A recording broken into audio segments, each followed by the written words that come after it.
how come you ended with this conglomerate? Yes. Business billions, how come? So is it privilege that you got from there? And they took, billions and billions of dollars away from these people. Took them. Now this coup happened. Yeah, they're back. They're back. And the vultures are back again. Yeah. And they released them. Yeah. They released them, and they give them their money back and their buildings and their companies. And not only that, if you are involved in their prosecution, they'll come after you. And this is what happened, because the people who actually were leading the committee are now in jail, and the thieves are out. Can you imagine this, CY? It is a fact of life. That's what people are going through. But they say we have sovereignty of nations, but all this, we have the UK government have embassies and they are watching. They have the American embassies. We have all this UK High Commission. You have American embassies. You have all so that are watching. Is there no way they can have an input, maybe indirectly, into I don't know. I know it's very difficult into how... You mean external influences? Yes, yeah. I know it's very, very difficult because at the end of the day, they know what is happening. Or either they are complicit in it, or they just ignore and say, look, let them rotting in jail. According to Donald Trump, some countries in Africa just like a shit show. I think this particular one needs to be, that spirit, to fight this spirit, because we have really bad examples of the examples that I gave you from Sudan. And by the way, when Mawai Kabake, who passed away actually earlier this week, he passed away. Condolences to his family, condolences to the Kenyans all over. He passed away. He came in 2002, in a ticket of fighting corruption, and this is how he managed to, because he was part of KANU, that is the Kenyan the party that dominated, life since independence. So within, he managed to, form his own coalition of people who were not happy, particularly with corruption. On that basis, he got elected on this ticket. But once he was in, seemed to have surrounded himself with the same cronies. Yes, example that is not people now, not enough, because he's passed on. Uganda, yeah, is still alive.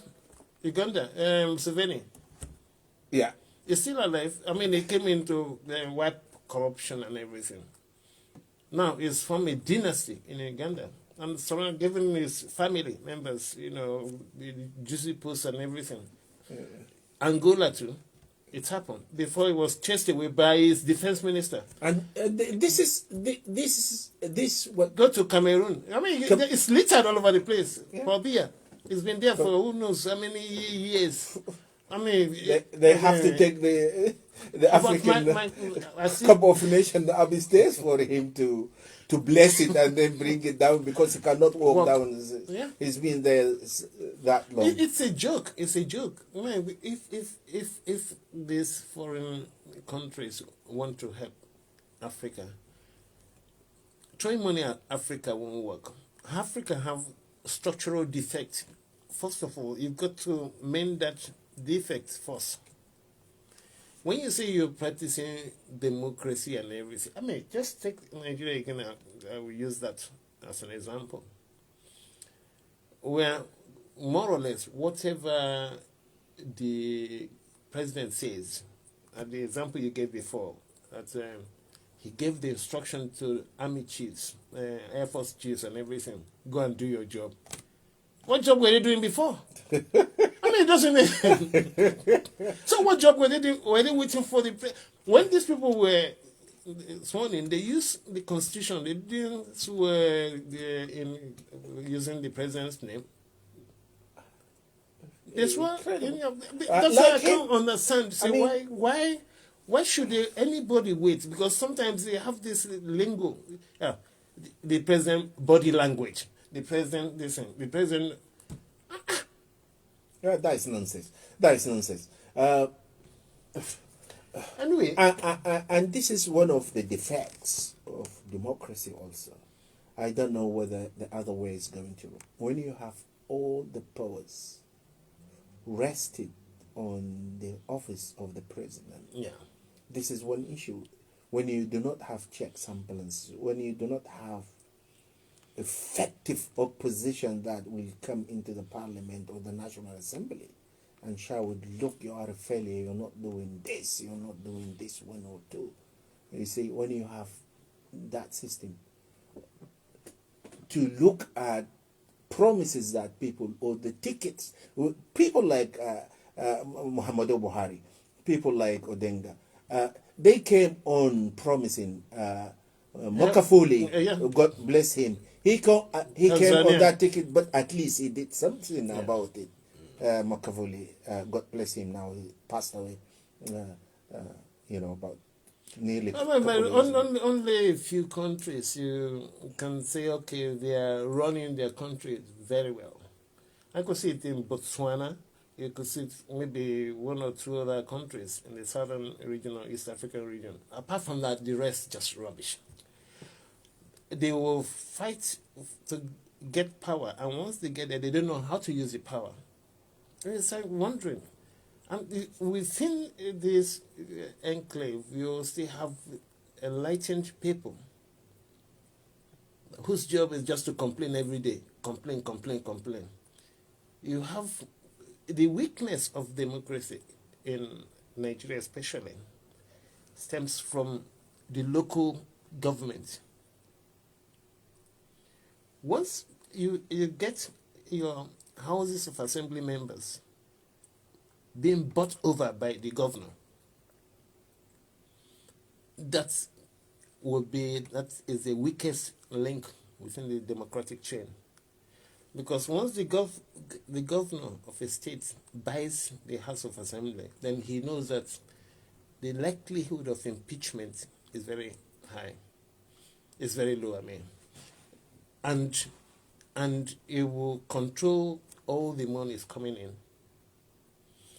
And under his watch, he will conduct the local government election. So, I mean, you can see the dynamism playing out there now. I am like the president in my own state. I control what goes into what. Whether the House of Assembly. What about, and this is one of the issues, what about checks and balances? That's forget about it. Okay. I'm just telling you, the drafter of the Constitution, at least, must have either been bought while they were doing their job. Because I understand you have professors and all this involved in drafting that Constitution. Or maybe, as at that time the Constitution was drafted, it was a workable instrument. But now, it's as dead as a piece of crap. Because no matter how good a text is, and how ultimately, if you do not respect the spirit of what it meant to do, you can have like these constitutions of East Europe. Look, let me tell you. These are the best, in terms of courts and in terms of... Yeah, I know what you're saying. Like, take an example in my state, River State. I mean, under, I think, past administration, I can't remember now. Okay, you have to appoint Chief Justice of the state under the recommendation of National Judicial Council. So they know their members and everything. They will say, okay, Oga, this is who we want to be the next Chief Justice. And it has been the pattern. The governor will just rubber stamp. But if the governor perceives that they want to use that to impeach him, because the Chief Justice will be the final arbiter of impeachment, he might say, look, I'm not accepting your recommendation.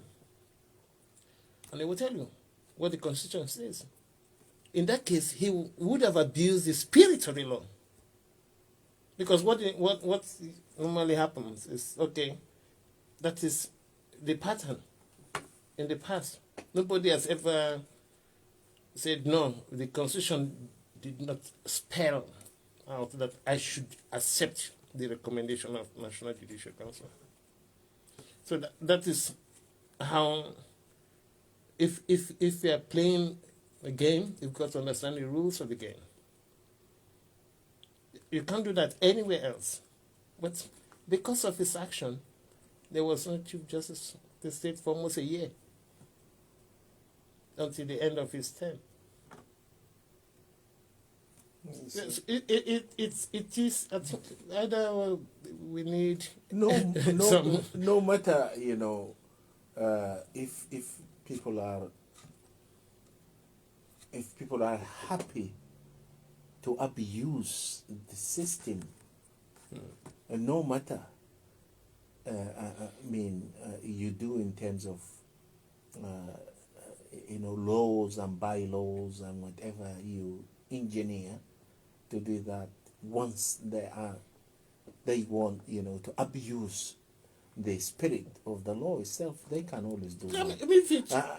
Unless this system of popular, and that's why I'm counting on this multifaceted sort of approach and accountability, rather than coming from different departments or branches of the government that may be subject to abuse, like the judiciary. The example that you gave is that the judiciary, which is supposed to be the final. Judiciary should have like first line charge. They shouldn't be up to the executive or whoever to say, look, as the executive is taking their own, the judiciary is taking their own. Even with the local states houses of assemblies, the governor controls what they get. So now we say this is abuse of the system, because of course the judiciary should be independent. Theoretically, that is why. And this is where it goes wrong, when we have the major pillars of democracy. Anyway, because you need to have the legislative body, which is completely independent and should ultimately be, putting the executive to, accountability. Okay, we want to see whether we can get a friend in Mariam to give us the latest, or we continue, or that's a bit late now. We will try, after the break, to catch up with Mariam. Okay, let me just take another music and see whether we can get Mariam on to give us the latest.